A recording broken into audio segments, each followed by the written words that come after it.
për Ramazan, mundur shpirt. Esselamu alaikum, e mirë se po takohemi me emisionin Përshpëritje Shpirti. Kësaj radhe për bashkëbisedim do të kemi një poete tjetër, e cila po ashtu nuk është për herë të parë në kanalin tonë, por në bashkëbisedim me mua dhe Adelinën është për herë të parë. Andaj, selam aleikum, i them fillimisht Adelinës, dhe ajo do na tregoj se me kë do të jemi kësaj radhe. Aleikum selam Luljet, thot si një bashkëbiseduese me ne është Laureta Rexha. Selam aleikum Lauret. Aleikum selam Adelina dhe Luljeta. Mirë se ju gjeta. Allah është shpërblet që ke pranuar ftesën. Faleminderit shumë, Allah është shpërblet edhe ju që më keni ftu. Kam nderin të jem pjesë e këtij emisioni sot, duke qenë gjithashtu në muajin e shenjtë të Ramazanit, domethënë edhe si besimtare, edhe si poete, edhe si laureat, ndihem shumë e privilegjuar dhe është domethënë një moment ndoshta i bukur, mendoj diçka të bukur, cilën do përjetojmë gjatë këtyre ditëve të shenjta. Allah është shpërblet. Po më që përmend Ramazanin, si po i kalon Laureta këtë ditë të Ramazanit? Mirë, është një Ramazan pak më ndryshe Adelin, me të thënë drejt, kjo është ajo që kam menduar gjatë gjithë këtyre ditëve, pse ky Ramazan po më duket pak më ndryshe, ndoshta për shkak se ka ndodhur shumë gjëra të shumta gjatë vitit, por gjithashtu për shkak se jam me një kohë më të gjatë tani në punë edhe në bashkëveprim me njerëzit, po ndihet sikur një Ramazan ndoshta më social.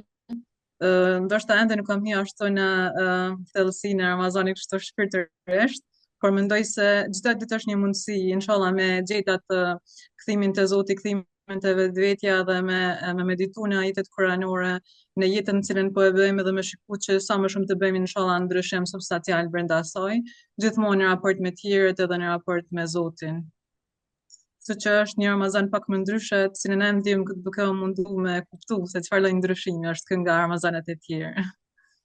Po zakonisht si njerëz duhet që kemi ndonjëherë dobësi, po e rëndësishme është që e dim edhe të na i përmirësojmë çato dobësi që i kemi edhe çato mendime që i kemi, edhe kur thu që është ma social, kemi nevojë ndonjëherë me përjetu edhe socializimin me njerëz.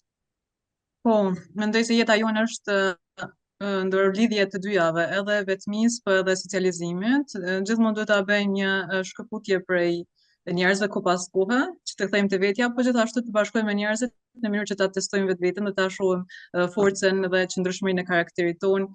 Kështu që mendoj se ku pas kohe kemi mundësinë ta bëjmë këtë dhe ta shohim se si po shkojmë deri në fund, inshallah, sa më mirë. Më vjen mirë që këto ditë po i kalon edhe me socializim të njerëzve, edhe me ndryshime, po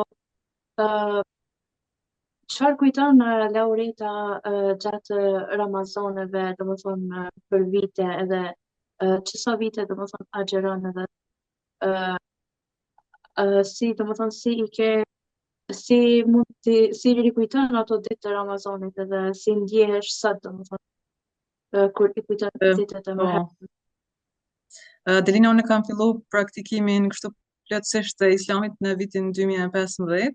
Domethënë atë ditë kam fillu me agjerim edhe me namaz, edhe ka qenë fillimi i përvojës time shpirtërore, që atëherë sigurisht se ka pas ndoshta dallime për Ramazanit në Ramazan, sigurisht, po besoj se çdo Ramazan është më i bukur se sa tjetri.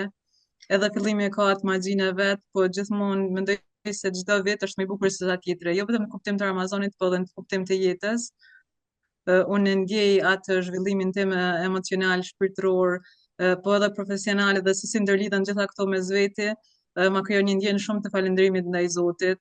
Edhe nëse e krahasoj me atë periudhën kur nuk kam agjëruar, mendoj që kjo periudha pas agjerimit është periudha më e bukur e jetës time.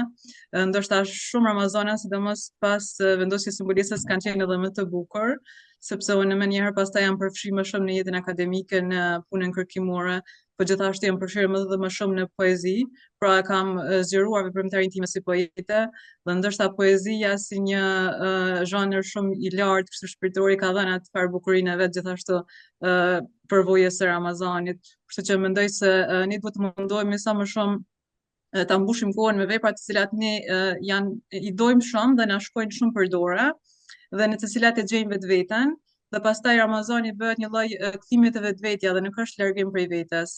Por brenda Ramazanit mundohemi, domethënë, ta gjejmë edhe më shumë vetveten, duke i shtuar edhe më shumë vepra të cilat neve na pëlqen t'i bëjmë, edhe natyrisht ta shohim edhe cilësitetin e tyre, edhe cilësinë. Pra mendoj se ndoshta mund të them si të gjithë Ramazanet e kanë atë bukurinë e vet, po mendoj se poezia i ka bërë gjithë Ramazana shumë të bukur, sepse ajo gjithmonë i ka kontribuar lidhjes time me Zotin.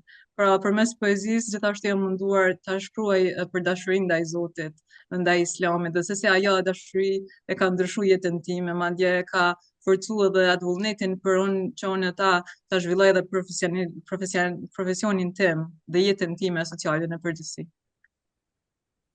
Mashallah, po me që e përmend poezinë, besoj na ke përgatitur diçka për të lexuar. Po, A do të na lexosh? po, në fakt unë si kam librat me veti, sepse nuk isha në shtëpi, mirë po i kam çdo kohë me veti, kam poezit në laptop. Libri im i dytë dhe i treti ndoshta janë libra të cilat janë më shumë me përmbajtje fetare. I kam zgjedh një 3 poezi, të cilat janë karakteristike. Okej, një herë Do ta lexoj një poezi për profetin Muhammed.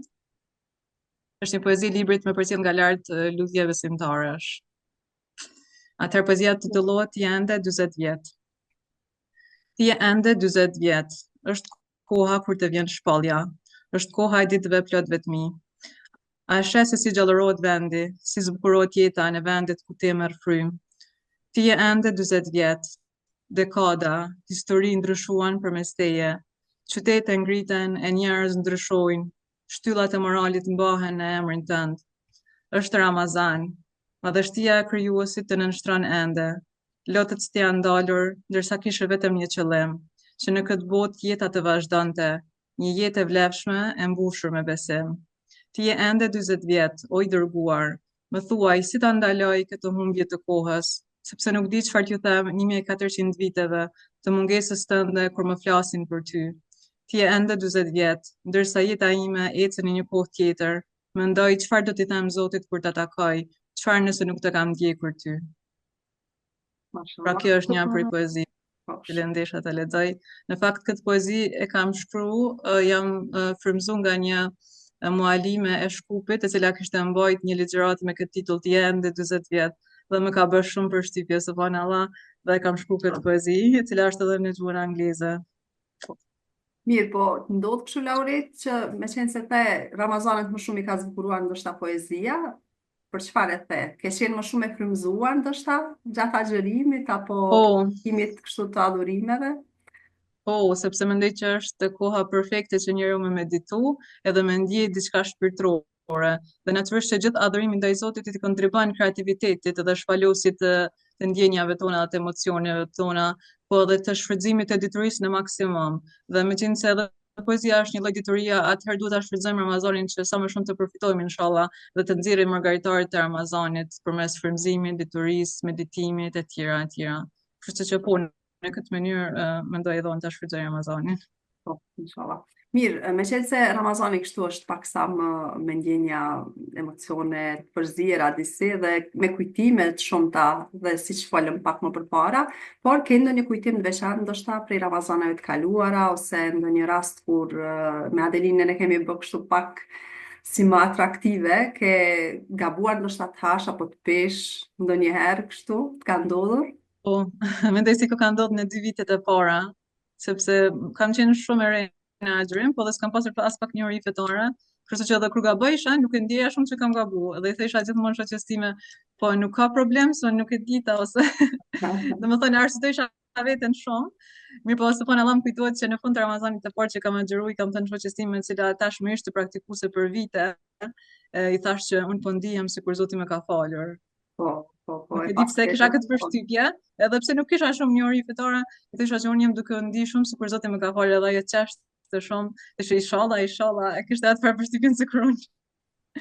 Domethënë pak idealiste kështu, po se di, subhanallahu, mendoj që lidhja e njerëzit me Zotin është shumë individuale, edhe normalisht që Zoti ka thënë që unë jam në mendimin e robit tim për mua. Kështu që inshallah shpresoj që kjo ka qenë e vërtetë ndjesi që e kam pas.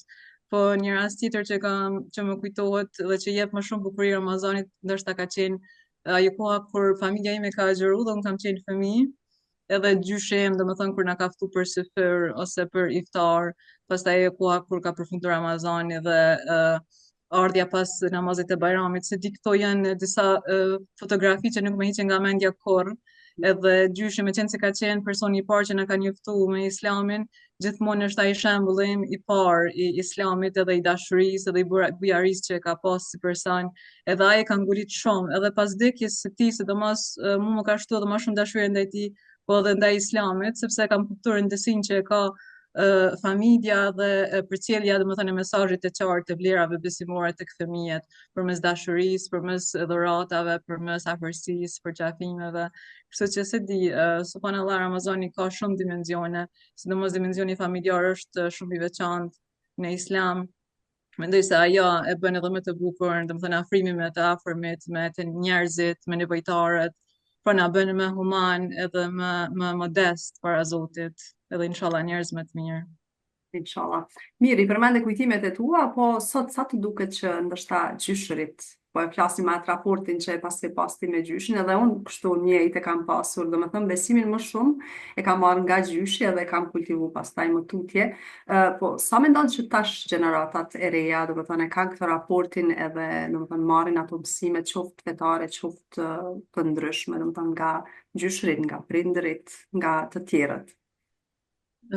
Mendoj se ata fëmijë ose të rinj që tash janë të lidhur me familjen edhe me Islamin janë shumë e fat, ndërsa ata që ndoshta janë të shkëputur, ne vetëm duhemi sa më shumë të kemi qasje me ta dhe t'jo tregojmë bukurinë e lidhjeve, e dashurisë, e përkrahjes e afërsisë, sepse njeriu modern është shumë siç thot profesor Milazim Krasni që është i të huajsuar, edhe ka hyrë në vorbullën edhe të globalizmit, edhe të teknologjisë, kështu që Islami dhe vlerat besimore janë zgjidhja për ta gjetur ai paqen shpirtërore dhe gjithashtu për të ndërtuar raportin me njerëzit si duhet, me familjen, po mbi të gjitha me vetveten.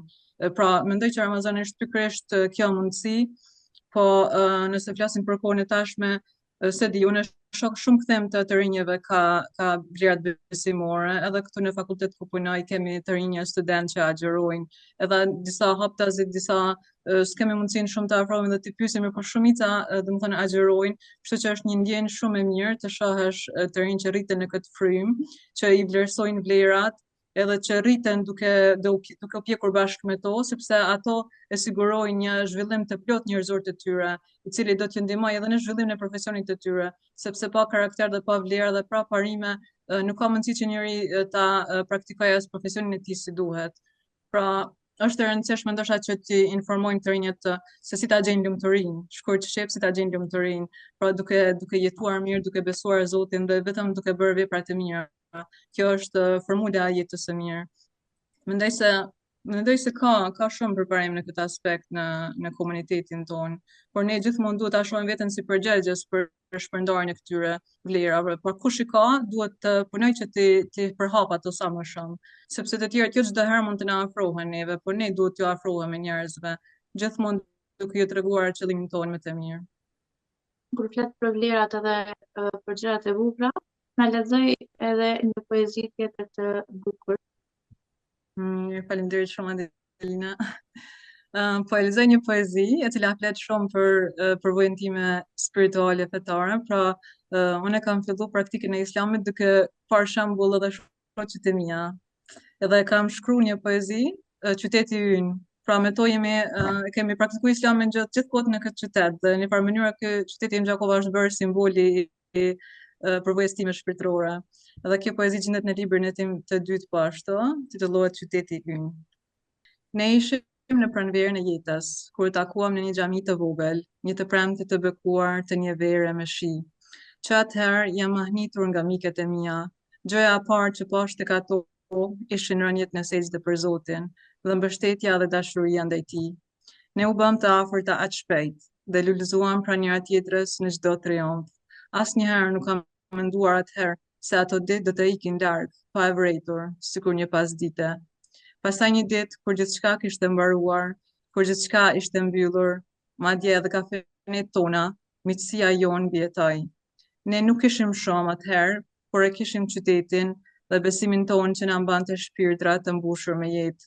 më kujtohen ato sikur rrugët e këtij qyteti, me të cilat aq shumë kemi ecur, dhe më duket sikur jemi bërë një. Si mundet që harruam kohën që po shkonte, në gjitha atë lumturi, tani kur shikoj pas, kaluan vite, gati një jetë. Mashallah, shumë e Po, bukur, po dhe kështu lise dhe mua më ofroi ato ndjenjat, kështu i kujtova edhe unë kohët kur me miket e mia kështu dilja nëpër qytet, edhe që tashmë kalojnë vite, a mund ta kemi ndonjë moment ashtu ose jo? Për ty si është Laure tash, kështu jeni largësi me miket apo keni kohë të takoheni ndonjëherë? Me njërën prej tyre jam prapë shumë afër, pra shoqja ime ngushtë është në qytetin tim dhe shihemi shumë shpesh, ndërsa dy të tjerat nuk gjenden këto. Njëra është në Prishtinë, ndërsa tjetra për momentin është në Evropë. Por subhanallah është shumë interesant. Sa herë që bashkohemi, janë bisedat e njëjta, janë ndjenja e njëjtë, sepse na ka bashkuar një lidhje shumë e fortë dhe e sinqertë, dhe për këtë arsye domethënë ka pasur qëndrueshmëri.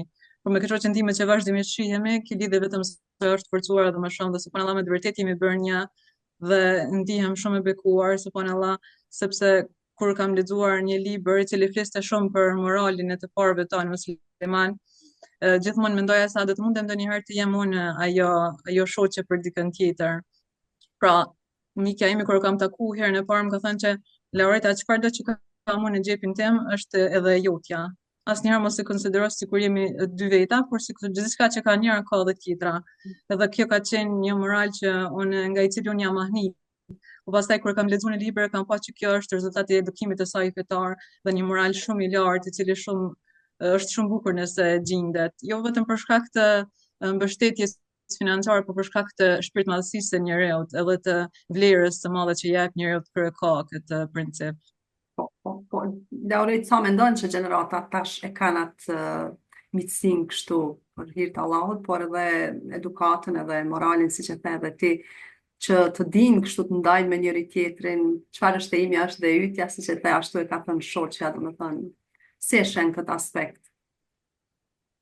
Them të drejtën, nuk është që jam shumë në kontakt me të rinjt, me studentat që kam këto në zyrën time, ka disa javë që nuk kam pasur kontakt sepse kanë përfunduar praktikën e përkthimit. Mirë po, nuk e di, mendoj se ka më shumë nevojë për shpërfaqje të këtyre vlerave, pra kemi nevojë më shumë për edukim fetar edhe brenda familjes, por edhe në shkolla. Nëse vetëm duam që të krijojmë njerëz që janë pakës vetë mohues për hir të mirës së të gjithëve, dhe për hir të krijimit të lidhjeve të cilat zgjasin, edhe jo që shkëputen në sprovën e parë. Pra kemi nevojë të forcojmë lidhjet mes neve, që kur të kem nevojë për njëri tjetrin të gjendemi aty për njëri tjetrin. Kjo është esenca e jetës, për njerëz s'mund të jetojë vetëm, duhet t'ja bëjnë të qartë mendoj të rinjve këtë gjë. Vetmia është domosdoshme për të reflektuar mbi veten, mbi jetën tënde, objektivat e tua e tjerë, por nëse ju gjendesh pranë të tjerëve, ajo është shumë e mirë, edhe në fakt ndihesh edhe shumë e i lumtur kur ju bën mirë të tjerëve. Kështu që se di, është përzierje të dyjave. Thjesht duhet ta shtrojmë edukimin sa më shumë dhe të bëhemi modele për të rinjt, që ata ta shohin praktikisht se si duhet të jetë një njeri i mirë, inshallah. Dhe Zoti na ka thënë që e mira gjendet në Islam, në etik, në mirësjellje dhe mbi të gjitha në kërkimin e diturisë së dobishme. Prandaj shpresoj që gjithë secili kudo që është të bëhet një fanar i këtyre vlerave, inshallah. Dhe t'ju japim të rinjve më të mirën, që mos të rriten ata dhe pastaj ne të ndihemi sikur se kemi bërë maksimumin dhe të ndihemi fajtor. Sepse natyrisht të gjithë ata që kanë diçka janë përgjegjës për ata që nuk e kanë. Edhe kështu në fakt na ka thënë edhe profeti. Prandaj mendoj se mbetet ndoshta përgjegjësi individuale tek e fundit e të gjithëve. Mirë, po kështu kur jemi tek raportet me njëri tjetrin dhe si është në Gjakov këto ditë atmosfera, kështu ka ndoshta ofrim më shumë të besimtarve që shkojnë në xhami për terapi, për shembull, ose ti sapo ke mundësi ndoshta të jesh pjesë e këtyre përjetimeve? Po. E natyrisht esenca e Ramazanit është bashkimi i komunitetit, iftaret, takimet, teravijat. Mendoj se kjo teravija është momenti më i bukur. Unë kam qenë vetëm 2-3 herë ndoshta në teravija, sepse ashtu ishte mundësia. Në shtëpi kur po jam më shumë po rri në shtëpi sepse i kam prindërit dhe nuk po kam mundësi të shkoj. Mirë, po kur jam në qytet po shkojmë. Është një ndjenjë shumë e mirë të them të drejtën. Unë për herë të parë po ta mundësin të jam në teravija në xhami, sepse në fshatin tim nuk ka qenë deri vjet xhamia e rregulluar dhe restauruar. ë, ë, është koha perfekte. Mendoj se ata të cilët nuk e shfrytëzojnë komunitet, domethënë shkuarin në xhami në këtë kohë është humbje, ndërsa iftarët gjithashtu e kanë atë bukurinë e vet, ajo prishja e iftarit, subhanallahu, ajo ndjenja e dobësisë që ndjejmë të gjithë përpara iftarit është se dia shumë zbuluese për vetveten tonë edhe ajo na krijon atë modestinë. Se di, ka shumë ngjyra kjo bashkimi me komunitetin, por mbi të gjitha dhënia dhuratave është ajo që më shumë ti mua më përmbush. Edhe nëse dikush pastaj më jep mua ndihem shumë falendëruese. Pra se di, mendoj se dhënia dhe bashkimi në komunitet për hir të dhënies është gjëja më e bukur në Ramazan. Mendoj se kjo është ajo që më pëlqen më së shumti. Sepse dhënia e zgjeron shumë shpirtin e njeriu dhe e bën që të heqë dorë nga lakmia personale dhe Zoti shumë e don këtë gjë. Po, me vërtet, gjëra të bukura kështu edhe të ndjeshme sigurisht kur i flasim edhe kur ndalemi mendojmë kështu si përjetojmë secili, sidomos këtyre ditëve. Mirë, Adelin, do të shtoje diçka? Laureta, a ka ndonjë moment për shembull që e kujton që Zoti ja ka pranuar ndonjë lutje që ai e ka bërë? Sigurisht se po. Ma djani isha duke folë për këtë çështje me një kolege që po agjeron këtu dhe i thash që dua ta lutër Zotin shumë në Ramazan për çdo gjë, që ta lehtësoj punën, jetën, ta largoj vështirësinë, mundimin që po e ki. Dhe tha Loreta, lutesh ti Zotit? Thash po sigurisht, tha tu ka përgjigj Zoti në lutje? Thash po, thash më ka përgjigj në disa lutje. Thash për shembull lutjet që ja ka bërë tash librave, për gjitha arritjet që i kam tash të gjitha subhanallahu janë sebeb i lutjeve dhe normal sebepeve që janë marrë, po fillimisht kanë filluar me lutje. Mendoj se një nga lutjet që më është pranuar dhe atë që ndoshta ka qenë herën kohë që më ndi sikur jam shumë e lidhur me Zotin, ka qenë kur kam dashur të krijoj propozimin për temën e diplomës, dhe atëherë isha mbuluar dhe nuk kisha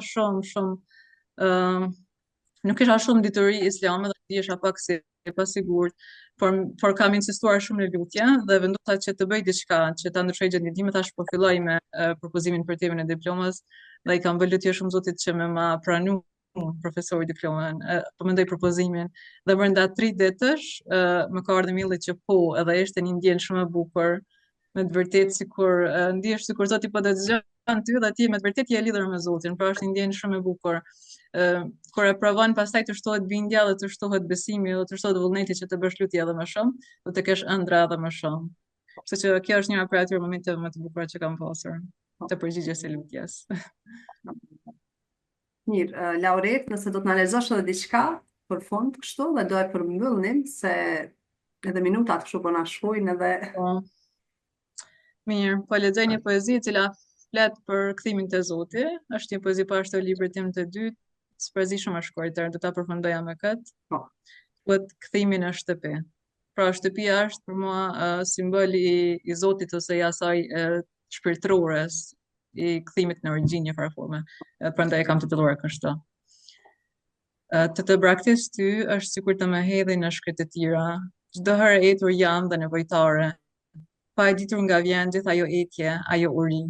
Të gjej ty është sikur të kthehen në brigjet e sigurta, çdo herë duke fituar sepse jam kthyer në shtëpi. Kjo është poezia. Po, vërtet. Ashtu se e ke pa kur jemi kështu larg shtëpisë për disa ndoshta orë ose ndoshta edhe ditë, siç të ndodh ty ndoshta për shkak të punës dhe kështu ndonjëherë më përpara për shkak të studimeve, kur e mendon atë ndjesinë që do të kthesh në shtëpi kështu se të vinë një farë gëzimi i papërshkrueshëm. Sepse aty ke gjitha gjërat që të munduajnë, për shembull kudo që nuk i kam të gjitha gjërat, nuk i kam librat, dhe kur kthehem në dhomën time subhanallahu ndihem sikur aty është ajo farë kasollja ime dhe streha ime që i kam krejt, edhe aty mund të filloj të projektoj dhe subhanallahu në fakt duket shumë e çuditshme se një profesor më thotë se ti nuk je Loreta Dostojevski, të jetoj në fshat një jetë modeste dhe të shkruash vepra. Mirë punë me të vërtetë që në atë fshat time, në atë shtëpi i kam projektuar të gjitha projektet e mia letrare, subhanallahu. Prandaj mendoj që mirësia e Zotit i përfshin të gjithë, pavarësisht se ku je. Dhe kjo është një gjë që kam lexuar edhe te një dietar islam indian, Maulana Wahiduddin Khan. Ai thotë se mënyra më e mirë për të arritur për të lidhur me Zotin është të jetosh një jetë të thjeshtë. Pra larg nga distractions, nga këto hutimet. Edhe pastaj me të vërtetë jam bindur që është ashtu. Mirë po natyrisht unë pas kohë kam nevojë për ndryshim dhe nuk është që nuk e shijoj edhe jetën e qytetit, të shijoj shumë sepse këtu e kam punën, e kam librarinë, pastaj takimet me miq, ose ndonjëherë edhe qëndrimet vetëm që i bëj nëpër kafe me libra, me projekte, me research. Pra jam përzierje të dyjave, mirë po deri tash subhanallahu gjithë karrierën që kam ndërtuar deri tash e kam ndërtuar nga fshati, nga idhoma ime, kështu që jam shumë falendëruese edhe ndihem shumë e bekuar që kam arritur kështu. Ashtu, sa që shohim pra diçka nga laureata të re, kështu ndonjë projekt të mirë, të suksesshëm, e dim që burimi është aty pra tek shtëpia, tek aty. Tek shtëpia ose tek ndonjë kafe ku unë jam shumë rrethuar ndoshta angazhuar të shumta edhe të fëmijëve, por unë jam shumë e fokusuar në librat e mi edhe në atë që po bëj, saqë nuk ka rëndësi as pak. Kështu që varet, është relative, domethënë tash është duke ndryshuar, kam dalë pak nga fshati. Mirë po, se di, frymëzimi është i paparashikueshëm. Alhamdulillah, që nuk po të ndron kështu ajo gjendja sipas vendit. Pika e qetësisë. Adelin, do të shtoje diçka apo do ta përmbyllim? Jo, përveç të faleminderit të laureatës që ndau pa minuta me ne dhe të them të gjithë atyre që na dëgjuan dhe na shikuan që Zoti me të vërtetë u pranon agjërimin dhe të gjitha ibadetet që i bëni për jetën. Mirë, laureat, faleminderit edhe një herë.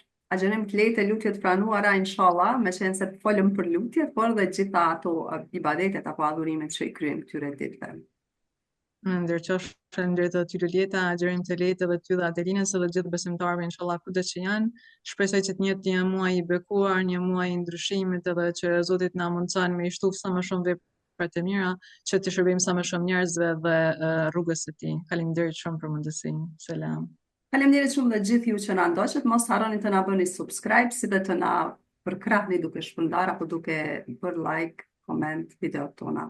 Shihemi sërish në për emisionet të tjera, agjerim të lehtë dhe të pranuar inshallah. Selamu alaikum. Ramazan, mund bush shpirti ploti.